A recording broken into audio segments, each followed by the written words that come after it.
What's up, college football fans? Don't forget to check out and order your copy of Stiff Arming Football Myths, our latest football game plan book. So go on our website at footballgameplan.com/books and get your copy. We have these available in paperback as well as in PDF form.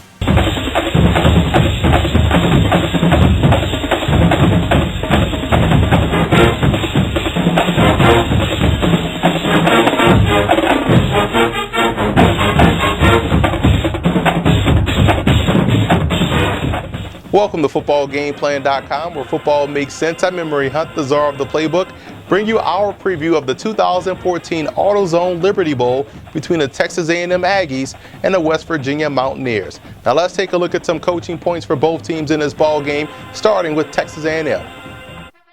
For Texas A&M in this ball game, I would go with one extra safety, one less linebacker. I'm pretty sure West Virginia will try to spread the field and force them out of that 4-3 defense, so they're probably going to play with that nickel D throughout the course of this matchup versus the Mountaineers. And the perimeter defense has to excel. They have to find ways to make plays in space consistently versus West Virginia if they want to get these guys off the field, because right now the Aggies defense is struggling, and if they can't defend the perimeter effectively, they could struggle once again in this ball game. And on offense, they have to find that balance. They can't come out here and try to throw the football 40 plus times in this ball game versus West Virginia. They have to find ways to get the balance going, get the running game going, help out your quarterback Kyle Allen, and that way they can have some success. For West Virginia in this ball game, it's about staying physical with those Aggie wide receivers. You want to throw off the timing of this Texas A&M passing attack by staying physical and bumping these guys at the line of scrimmage.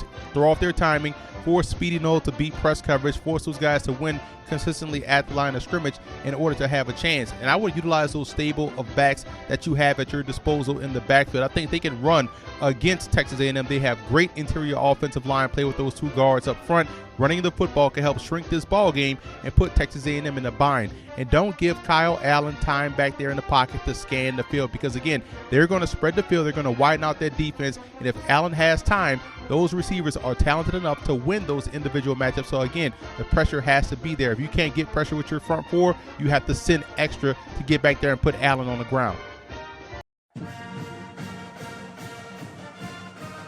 The biggest X factor in this ball game for Texas A&M will be their interior defensive pressure. Guys like Alonzo Williams, 6'4", 296, he has to win consistently on the inside. They're going to try to run downhill a lot at this Aggie defense with that inside zone, and if they can't get that interior pressure to clog up those running lanes, they could struggle all day long trying to stop the ground game. The biggest X factor for the Mountaineers will be their wide receivers' ability to beat zone coverage. They're going to probably see a lot of zone this game versus Texas A&M as they try to find ways to create pressure up front. And if they can't beat zone, find the soft spot, settle down, they could struggle as well, and that also plays into the hands of those Aggie defenders. Now here are some 2015 draft prospects you want to keep an eye on in this ball game, and there's excellent talent on both sides of the ball for both squads. Some guys that are top shelf talent like Cedric Abuhe and Kevin Smith. You also have some mid-round value with Shaq Riddick, the defensive lineman that transferred from Gardner-Webb. Quentin Spain, excellent interior offensive lineman. And quietly, when you look at DeShazier Everett, outstanding cornerback, 6 feet, about 190. A guy that excels both in press coverage and also in off man.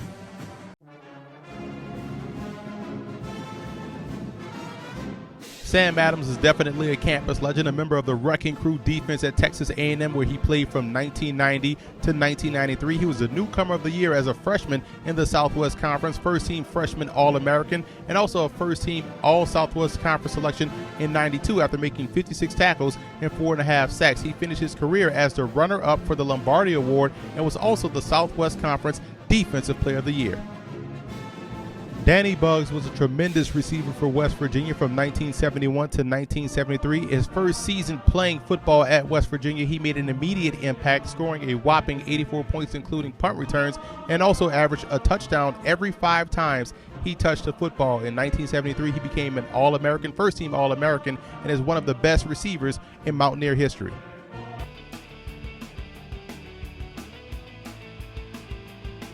In the 1962 Liberty Bowl, Oregon State took on Villanova, and the Wildcats defense and Oregon State's defense was outstanding all season long, and this game ended in a 6-0 Oregon State victory thanks to a 99-yard touchdown run by Heisman Trophy winner, pictured right here, quarterback Terry Baker.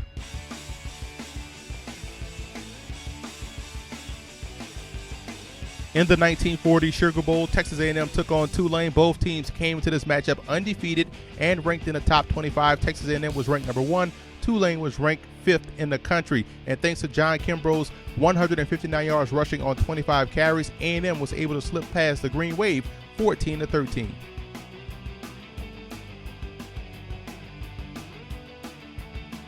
In the 2006 Sugar Bowl, West Virginia took on Georgia, and this game was played on Georgia's home field in the Georgia Dome because of the effects of Hurricane Katrina, so the game had to be moved from New Orleans. And this was a classic David versus Goliath matchup, as Georgia was a big, high-powered favorite coming into this ball game, and West Virginia, behind the running of both Steve Slayton and Pat White, was able to pull away from the Bulldogs 38-35. I like West Virginia in this ball game. I believe the Mountaineers will utilize the stable of running backs they have at their disposal. Behind the play of those guards, they get a lot of movement out of those guys up front. They'll be able to run the football versus Texas A&M. And defensively, I think they'll generate pressure versus Kyle Allen, forcing some errant passes and be able to get the Aggies off the field. I like West Virginia in a very close ball game. I think the Aggies defense will show up, but they won't be able to stop the run.